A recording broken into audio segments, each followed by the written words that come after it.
मी महिन्याभरापूर्वीच अमेरिकेतून परत आलो होतो आणि भारतात येताच मला माझा व्यवसाय उभा करण्याची काळजी वाटू लागली. पण घरात येताच एक नवीन तमाशा नेहमी होत होता. बाहेरून थकून घरी आल्यावर आई माझ्यासमोर बसून सांगायची की तुझी बायको घरी बसत नाही, ती नेहमी शेजाऱ्यांकडे जाऊन बसते. ती ना घराची काळजी घेते ना मुलांची. जेव्हाही पाहते तेव्हा ती शेजारीच बसलेली असते. हेही अगदी खरं होतं. जेव्हाही मी घरी यायचो तेव्हा माझी पत्नी डॉली मला शेजाऱ्यांच्या घरीच दिसायची. मी माझ्या मुलाला म्हणालो, बेटा मला एक ग्लास पाणी दे. मी येताच पूर्ण घरावर नजर टाकली. संपूर्ण घर अस्ताव्यस्त पडलेले होते.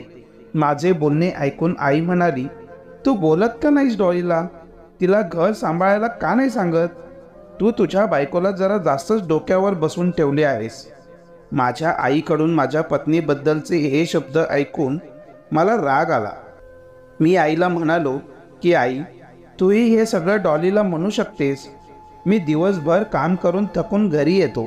मलाही घरात थोडी शांतता हवी असते. हो, हे गोष्ट अगदी खरं बोललास. पण तुझी बायको कुठे समजून घेते? मूल घरभर घाण करून फिरत आहे. घराची अवस्था खराब आहे. जेवण अजूनही तयार नाही आणि तुझी बायको मात्र तोंडाला पावडर लावून शेजारी जाऊन बसली आहे. तू तुझ्या बायकोला या सर्व गोष्टी समजवायच्या सोडून उलट मलाच बोलत आहेस. आई रागाने तापली होती. आईचं बोलणं ऐकून मी माझं डोकं हातात धरलं.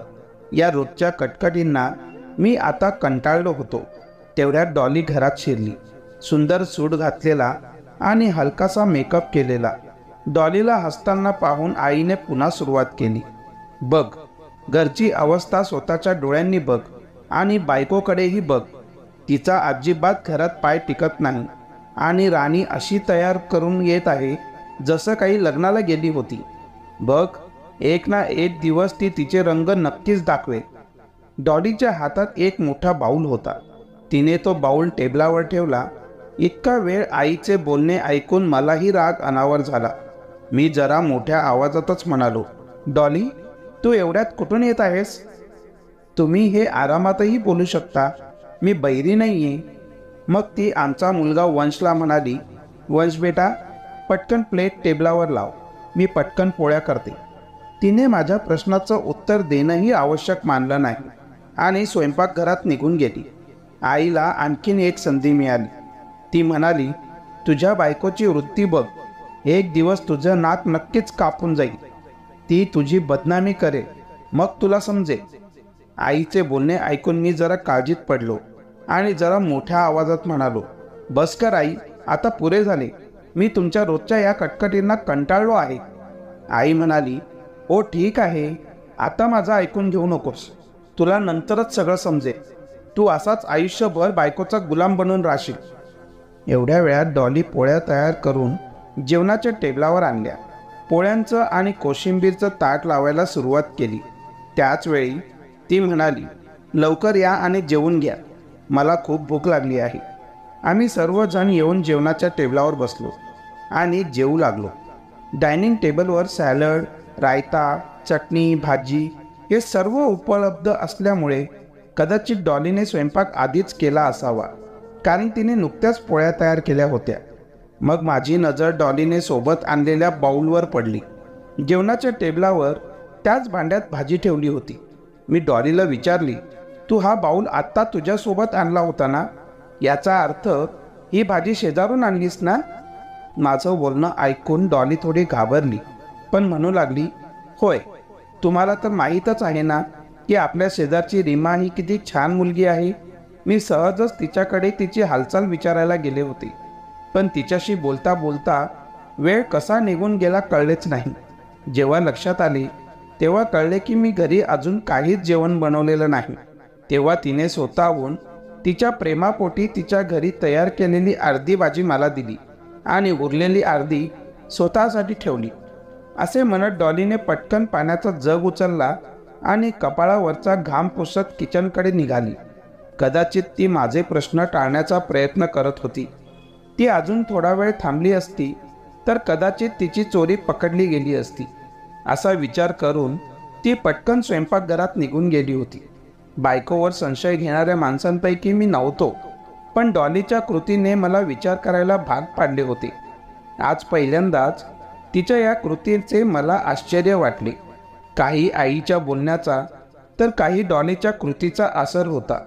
मी मनात ठरवले की मी डॉलीला शेजारी जाऊ नकोस असं सांगेन, आणि रात्री मी तिला हेच सांगितले. तेव्हा ती खूप रागाने म्हणाली, तुम्ही स्वतः 5 वर्ष परदेशात घालवली आहेत आणि लग्नाच्या काही महिन्यांनंतरच तुम्ही मला एकटीला सोडून निघून गेलात.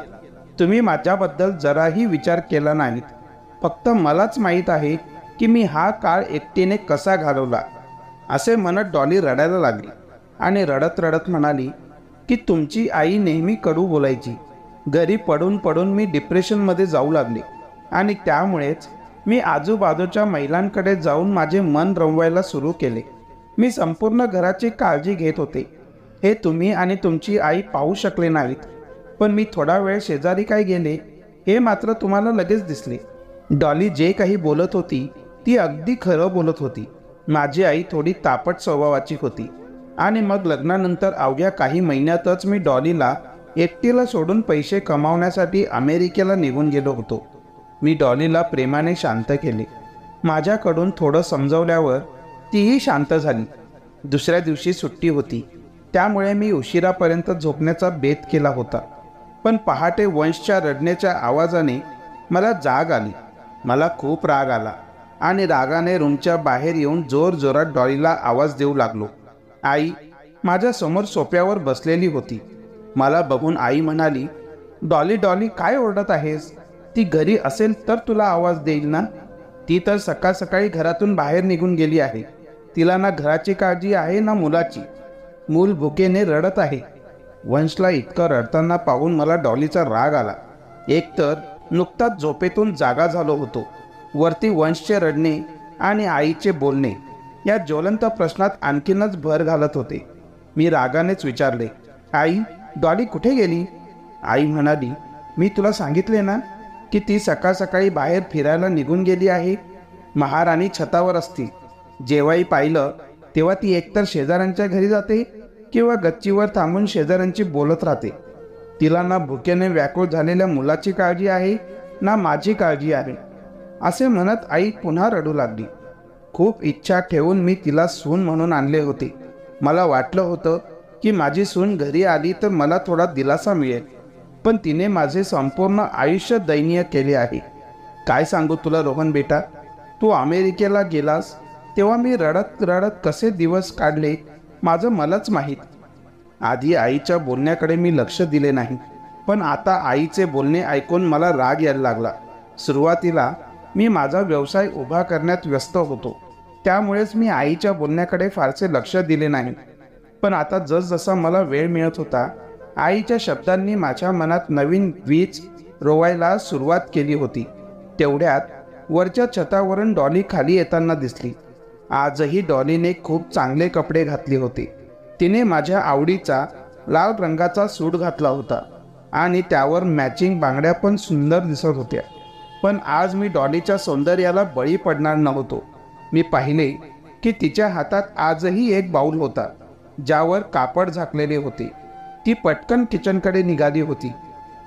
मग मी जरा रागानेच विचारले, आता तू त्यात काय आणले आहेस?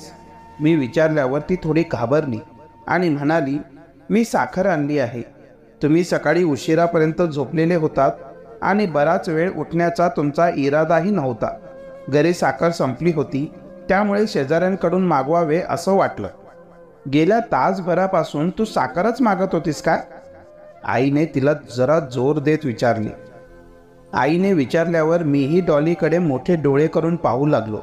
आम्हा दोघांनी विचारलेल्या प्रश्नांमुळे डॉली खूप घाबरली आणि स्वतःला सावरताना म्हणाली, हो लागला थोडा वेळ. मग काय झालं? या गोष्टीला इतकं वाढवण्याची काय गरज आहे?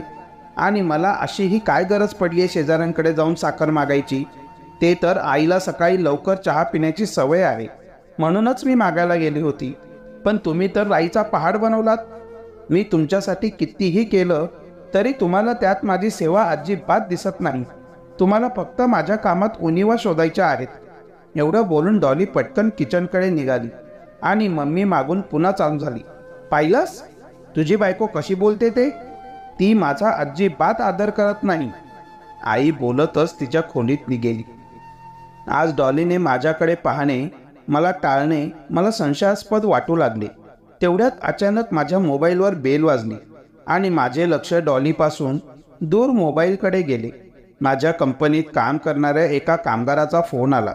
मी त्याच्याशी बोलू लागलो. नाश्त्यासाठी डॉलीने बटाट्याचे पराठे केले होते.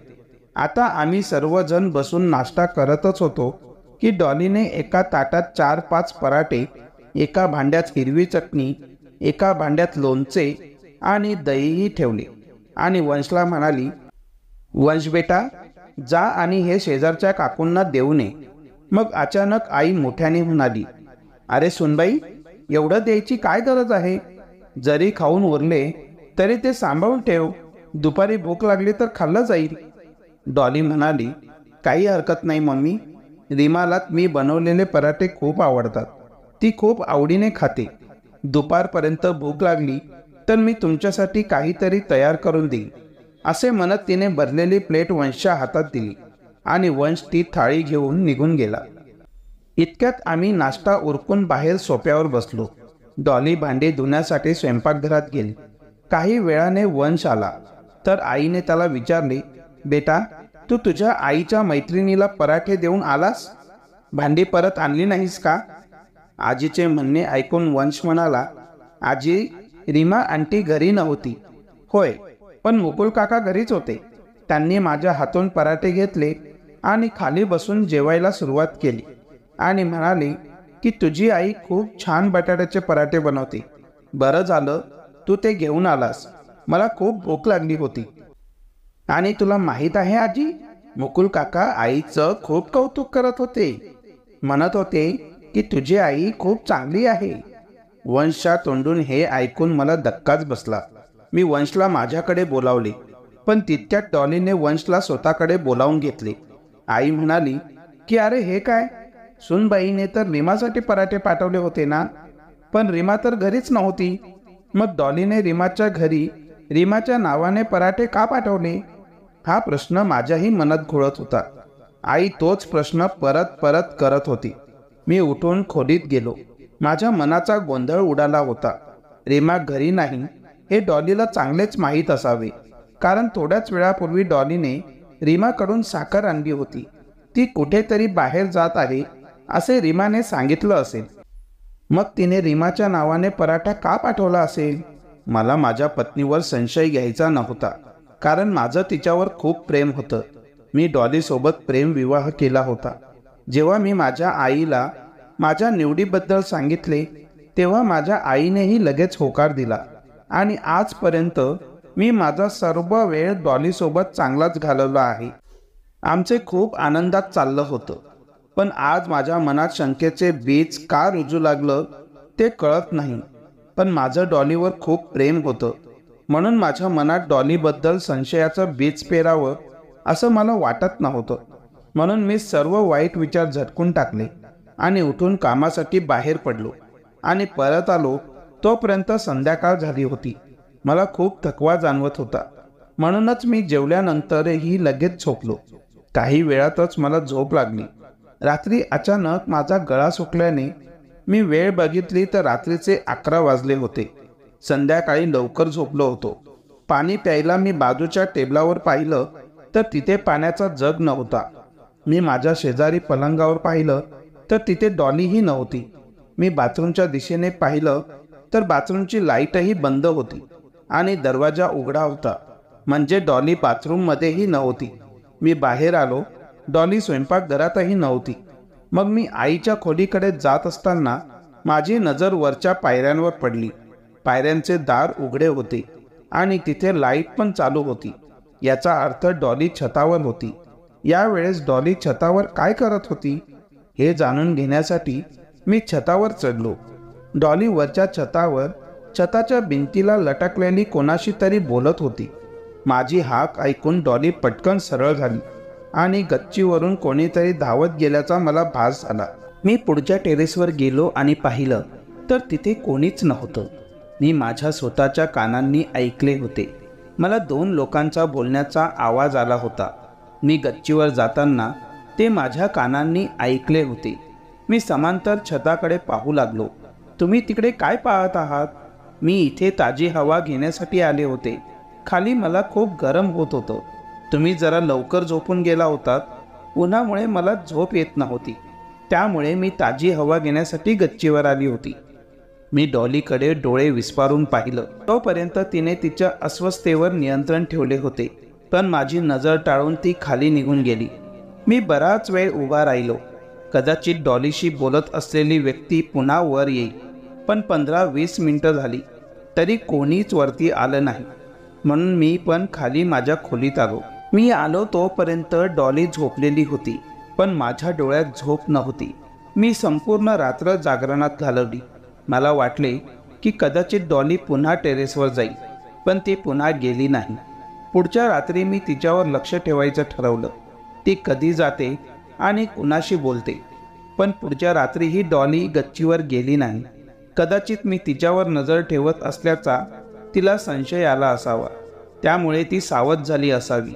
दुसऱ्या दिवशी मी कामावरून परतल्यावर मी मुकुलला माझ्या घराच्या दरवाजाजवळ पाहिले.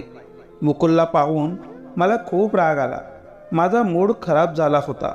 मी त्याच्याजवळ आलो आणि म्हणालो, तू इथे काय करत आहेस? मी मुकुलला अजून काही विचारणारच तेवढ्यात वंश आला आणि म्हणाला, हे घ्या, मम्मीने दिले आहे. वंशने ते बाऊल त्यांच्या हातात दिले. त्या बाऊलमध्ये बिर्याणी आहे हे त्यातील वाढत्या सुगंधावरून मी ओळखले होते. मुकुल म्हणाला, रोहनजी, तुमची बायको खूप छान जेवण बनवते. तुमच्या बायकोने बनवलेले जेवण खाऊन मन अगदी प्रसन्न होते. असं बोलून मुकुल घराकडे निघाला आणि मी रागातच त्याच्याकडे पाहत राहिलो. मी रागाने घराच्या आत शिरलो. माझ्या संयमाचा पारा भरला होता. मी ठरवलं होतं की हे सर्व काय आहे याचा सर्व हिशेब आज करतोच. पण आज शिरलो तर घरात काही पाहुणे उपस्थित होते. मी माझ्या रागावर नियंत्रण ठेवले आणि चेहऱ्यावर हसू आणत पाहुण्यांना भेटू लागलो. संध्याकाळी सगळे पाहुणे गेल्यानंतर मोकळी होऊन डॉली खोलीत आली.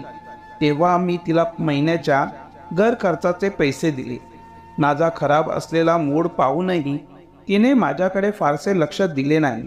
माझ्या हातून पैसे घेऊन मोजू लागली. पैसे मोजून झाल्यानंतर म्हणाली की या महिन्यात मला थोडे जास्त पैसे लागणार आहेत.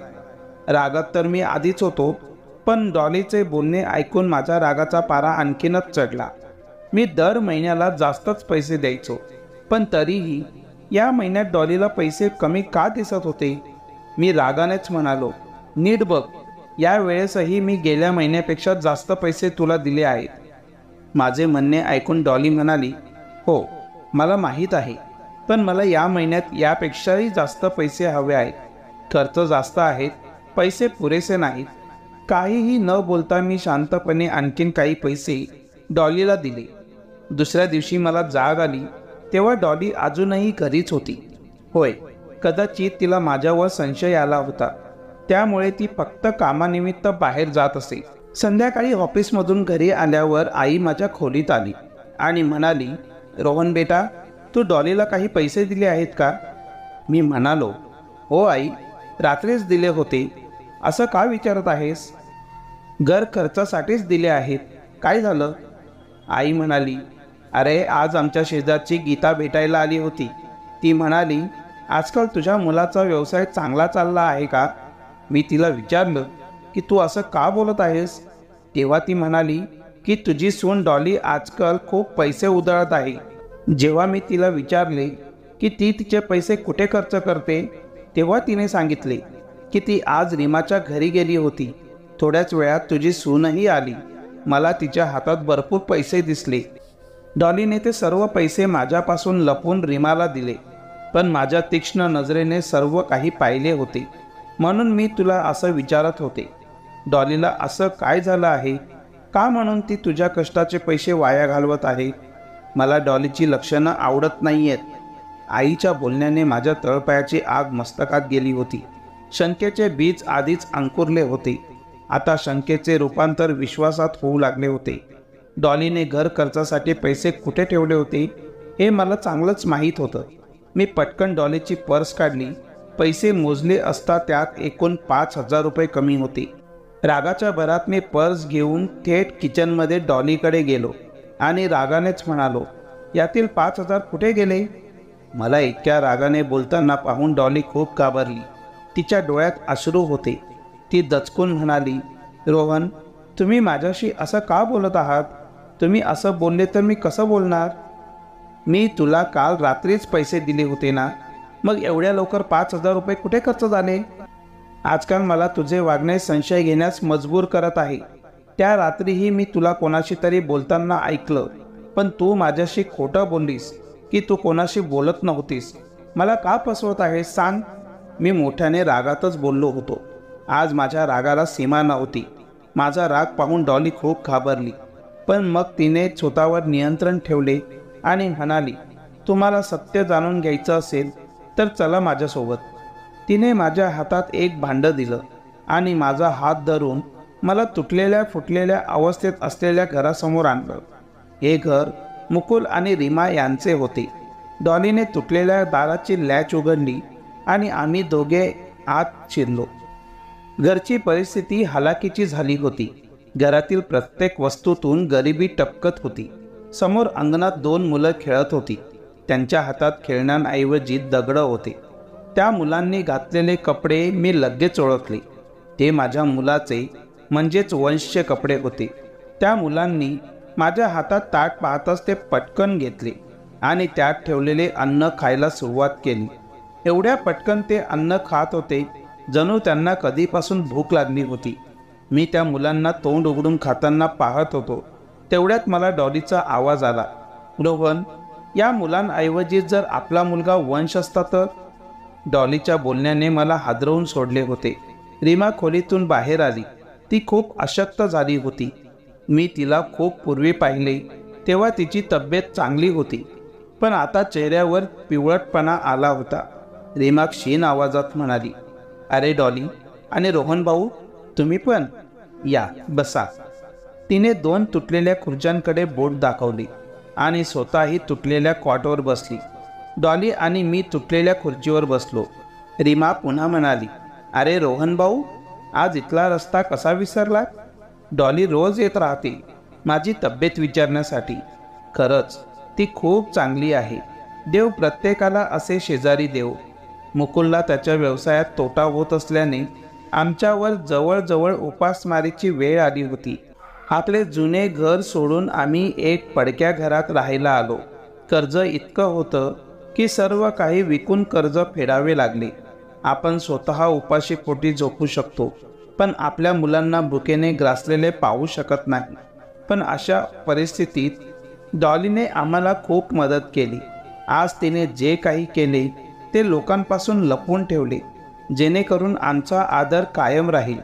ती तिच्या घरून माझ्या भांड्यात अन्न आणून आम्हाला देते.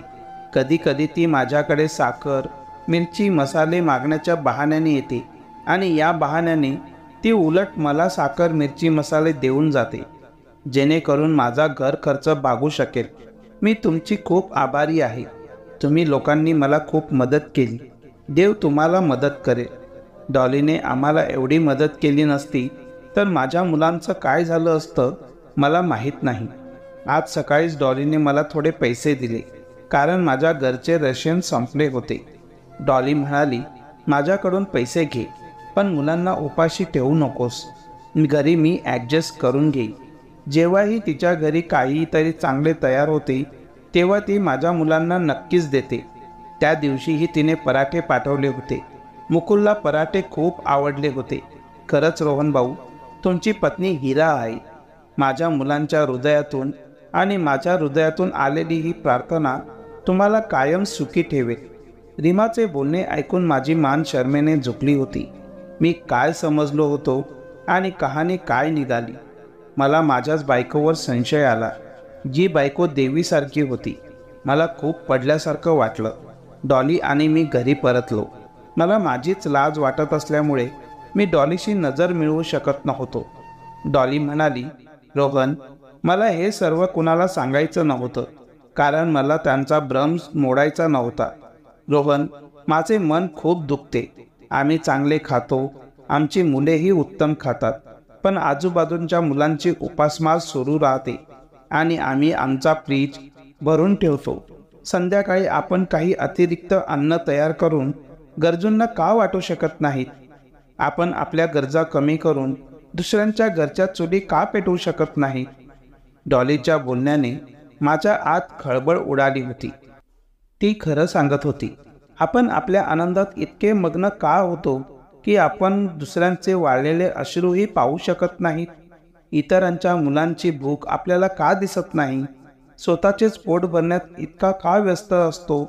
मी डॉलीला विचारले, पण डॉली, तू हे सगळं गुपचूप का करत होतीस? तू मला पण सांगू शकली असतीस. डॉली म्हणाली, मी तुम्हाला आईमुळे सांगितले नाही. मी आईला सांगितले असते तर आईने मला हे अजिबात करू दिले नसते, आणि जर मी तुम्हाला सांगितले असते तर मला तुमची सवय चांगलीच माहीत आहे. हा मुद्दा तुम्ही आईसमोर नक्कीच मांडला असता. म्हणूनच मी हा विषय माझ्यापुरता मर्यादित ठेवला आहे. त्या रात्री उरलेले अन्न देण्यासाठीच मी टेरेसवर गेली होती. पायऱ्यांचा आवाज आल्यावर रीमा पटकन खाली उतरली, कारण तिला आई आल्याचं वाटले. आज मला डॉलीचा अभिमान वाटत होता. मी तिच्याकडे प्रेमाने पाहिले आणि तिच्या हाताचे चुंबन घेतले. डॉली, तुझ्यावर संशय घेतल्याबद्दल मला माफ कर. डॉली हसतच म्हणाली, नाही रोहन, यात तुमचा काहीच दोष नाही. तुम्ही माफी मागू नका. मी म्हणालो, नाही डॉली, आता या कामात तू एकटी नाहीस. मी पण तुला साथ देईन, आणि आईसुद्धा या कामात आपल्याला साथ देईल. त्यांची विचारसरणी आपल्याला बदलावी लागेल. मी मुकुलसाठी दुकानाची व्यवस्था केली. आता तो दुकानात बसू लागला. आता त्याच्या घरात रोज चूल पेटू लागली. माझा व्यवसायसुद्धा रात्रंदिवस दुप्पट चौपट प्रगती करत होता, कारण हे सर्व त्या लोकांच्या प्रार्थनेचे फळ होते. मित्रांनो, गरिबांना मदत करा. गरिबांकडून तुम्हाला काहीही मिळणार नाही, पण अनमोल खजिना नक्कीच मिळेल. तो म्हणजे त्यांच्याकडून आशीर्वाद. मित्रांनो, ही आमची आजची कथा होती. मला आशा आहे की तुम्हाला कथा आवडली असेल. कृपया आमचे चॅनल सबस्क्राईब करा आणि व्हिडिओला लाईक करा. धन्यवाद.